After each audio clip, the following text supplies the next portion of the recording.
What's that strange noise I hear in my ear on? It can only mean one thing. John Duggan. Good morning to you, John. Adrian and Owen, good morning. How's it going? Good. I'm on the Shkalov stairs in Nizhny Novgorod, which is the longest staircase in Russia. 560 steps built after the Battle of Stalingrad. So that's a historical lesson for today. Have you been up them? No.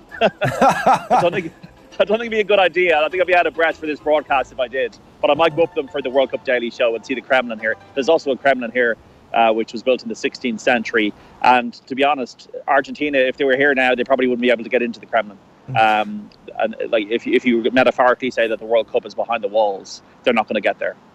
Yeah, very good. Looks nice. I mean, I think we're all utterly jealous that every time you appear on our screens, there are lovely. I mean, it's not that the weather is particularly bad here, but lovely blue skies. Life looks good. Well, you could do for your hotel room, lads, but I want to put in the effort for off the ball. So that's what I'm trying to do here. Trying to find a little bit of culture and a little bit of football as well. And I'm just fascinated by the city, which was a closed city under the Soviet rule for 30, 40, 50 years. And it was just an amazing cultural issue yesterday to see Argentinians, Croatians here enjoying themselves at the World Cup. I think it will have a significant legacy on this city, which is the 5th largest in Russia. And the country as a whole. Nobody speaks English here. Google Translate is one of the best things ever invented to get us around. But there are 6 matches here, including England on Sunday. Yeah. But it's really all about it's like a circus, as I said before. It doesn't really feel like there was a match here last night. It was very quiet. It's a nice day. There's a few Argentinian fans going around, taking in a few of the sights here around the tourist area of Nizhny Novgorod. But a lot of hangovers, and you don't even need an alcohol. Just hangover to have a hangover after watching that last night. 13,862 kilometres between Buenos Aires and Nizhny Novgorod. To see that last night, Willy Caballero setting the tempo for a disaster.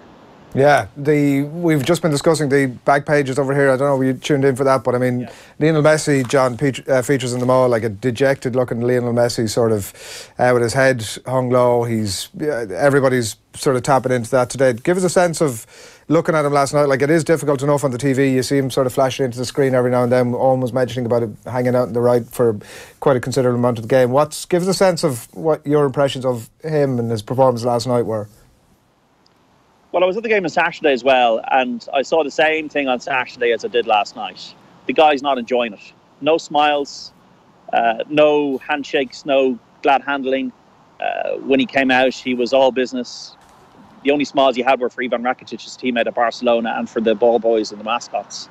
In the national anthem, he had his hand over his face, whether he was just stressed out or just, he wanted to scratch his face, I don't know, but didn't enjoy it. And I know what Johnny Giles is saying. I think there's a resignation there with the fact that, from what I believe, he didn't want Sampaoli to play a 3-4-3. He didn't want that because he felt he wouldn't get enough support in terms of the players behind him, and he would be too crowded out playing on the right as he did. He had 116 touches against Iceland. He had 49 last night. He had 11 shots a goal against Iceland. The stats said he had no shots last night. He maybe had a follow-up in the second half.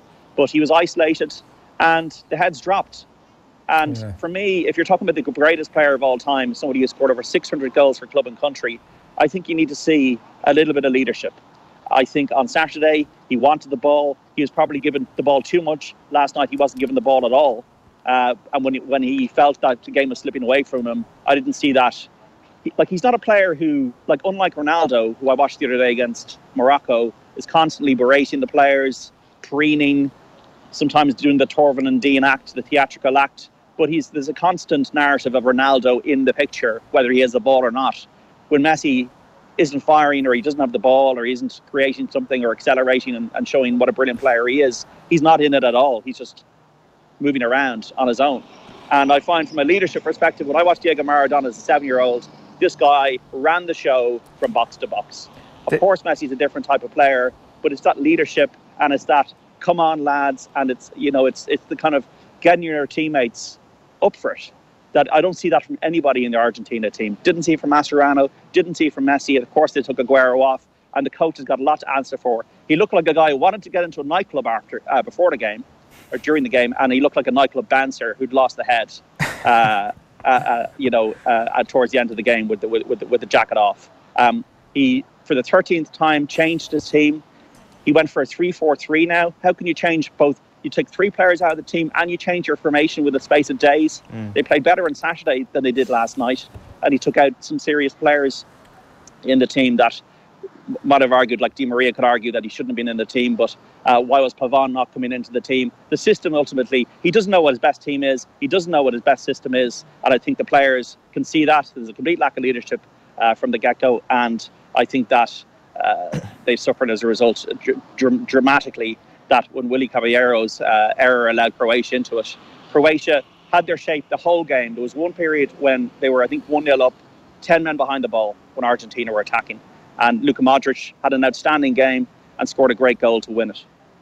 Yeah, is there a sense that Sampaoli has just completely overthought this thing? That there was times last night when I'm watching it, I'm thinking to myself, just play a 4-4-2. Like, you look at Meza and Perez, who play for Independiente and River Plate, in front of a 34-year-old Mascherano who's playing in China. Like, that is a terrible midfield, John. Why not take one of them out, go to a 4-4-2, and of course you've got an extra striker there, which would allow you to play Aguero and Higuain on the same pitch. It's all very simple. Get your best players onto the pitch instead of playing 3, one ageing midfielder and 2 like bang average midfielders, especially coming up against that Croatian midfield. It just seemed like Sampaoli is tinkering. He's like a football manager academic or something who wants to try different things out on a video game. Well, they call him a philosopher, but his philosophy has got him into the books rather than into the reality of common sense. And I just felt that there's 2 things. There's personnel. You can change personnel into a system, but changing personnel and a system, I think, just creates confusion. And as I said on World Cup Daily yesterday, what happens when the panic sets in? The panic set in from a goalkeeper who hasn't played at all really this season as a reserve for Chelsea. Only made his debut at 36 years and 5 months for Argentina earlier this year. What does that say to you? Of course, Romero was injured, but there was panic there on Saturday. They were flapping a bit. Played well in terms of offence against Iceland. But yesterday, once that goal went in a tight match, the heads dropped and they don't have the confidence. And not even Pope Francis's prayers, lads, I don't think are going to get Argentina through this group. We'll have to see what happens with Iceland and Nigeria today. But Messi, as you say, as you asked, Adrian, just trudged off the pitch, and I just think he's given up on this whole World Cup thing. Yeah, look, if Il Papa can't fix it, John, you know, it's we're all kind of screwed. Talk to us a little bit about Croatia, because they sort of came in, I suppose, probably under the radar a little bit. They were second in Iceland's qualification group, and I mean, did a bit of a number on Greece in the playoffs, but have come in somewhat under the radar. I mean, it's just now we're starting to discuss the quality of that midfield, and it is difficult in the context of everything we've just been discussing about the lack of quality from Argentina to know exactly how good this Croatian team. But what's your sense of how deep they can go in the competition? Well, I'm always wondering to myself when I'm thinking about this World Cup, is this a Brexit or Trump World Cup? Is this a Belgium, Croatia, Mexico, crazy results, because a lot of the teams have not been impressive. I still think France and Brazil are the 2 teams that Brazil are my tip, but I think France they're still the 2 teams I'm most interested in. Right. But I wouldn't be surprised if we have a couple of strange teams in the latter stage. Not strange in terms of their quality or anything, but just in terms of the novelty of it. Like Croatia were a very good footballing team at Euro 2016. They beat Spain. They were a better team against Portugal, and they lost to a late goal in extra time. They have extremely talented players. Modric has won 4 Champions Leagues. Rakitic, we know, has been an ever-present at Barcelona in the last season. Good defence. Lovren, and we all know he can throw in the odd brain freeze at Liverpool, but they've got a good shape to them, a good structure. Perisic, Andre Kramaric, who's a popular player, and then Mandzukic, who's a good striker, leader of the line. They've been playing on the wing of Juventus, and now is the leading the line. So their shape is very clear. We know that they've got the talent in midfield, Brozovic as well.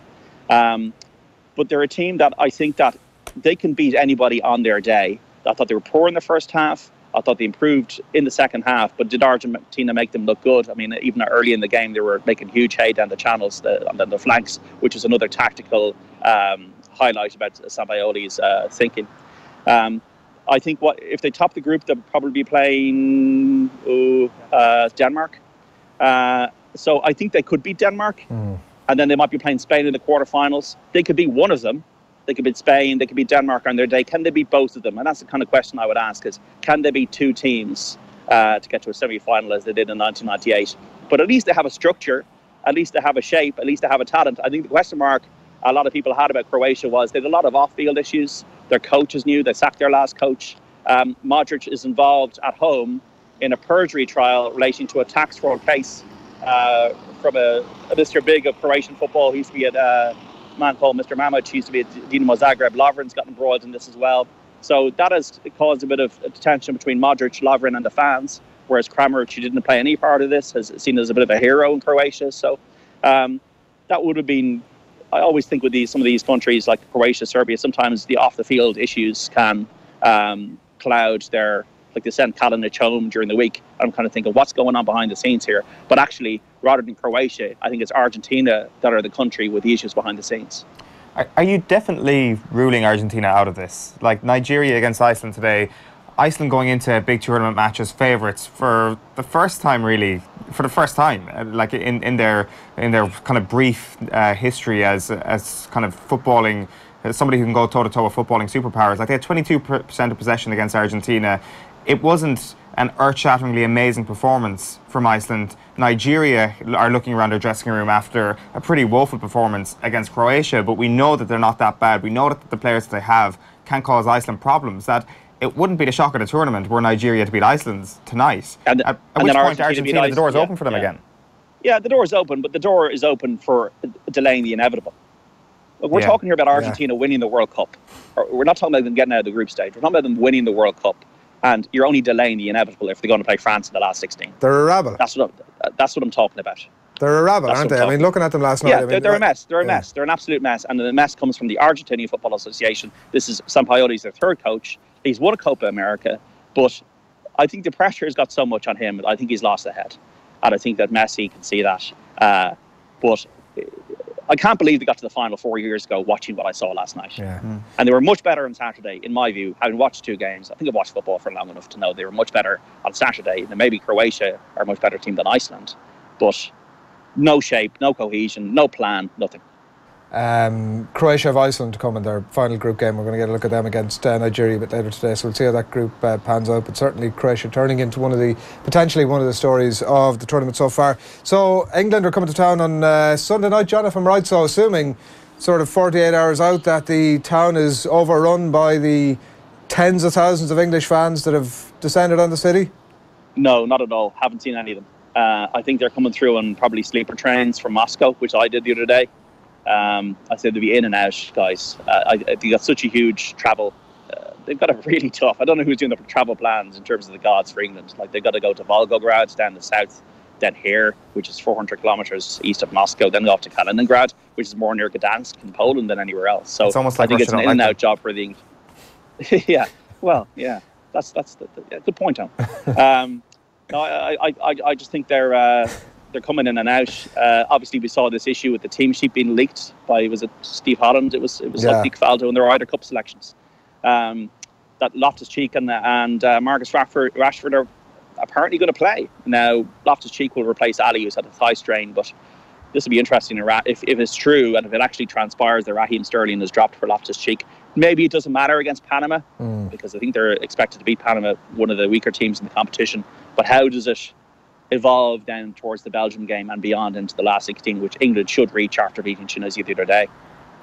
Yeah, I think the difficulty for England will be that they probably will give Panama a bit of a thumping, you would assume, no matter who really they're putting out there. And at that point, then all the sort of restraint that's existed around the squad, like the Gareth Southgate trying to keep a lid on the pressure cooker and everybody sort of being kind of reasonable about where this England team are at, maybe starts, before they've really played anybody, starts to kind of go out the window a bit, and suddenly you're dealing with a whole different dynamic. I don't know about that. I think it's pressure off once they beat Panama at the weekend, because the only thing that would have really put a very grim shadow on this England campaign will be elimination in the group stages. Had they drawn that game against Tunisia the last day, people would start looking around and thinking, right, that's an underachievement right there. But beating Panama, and no matter what happens against Belgium, and if they happen to get through the last 16, which I know is a big if, who knows what's going to come out of that Group H at the moment.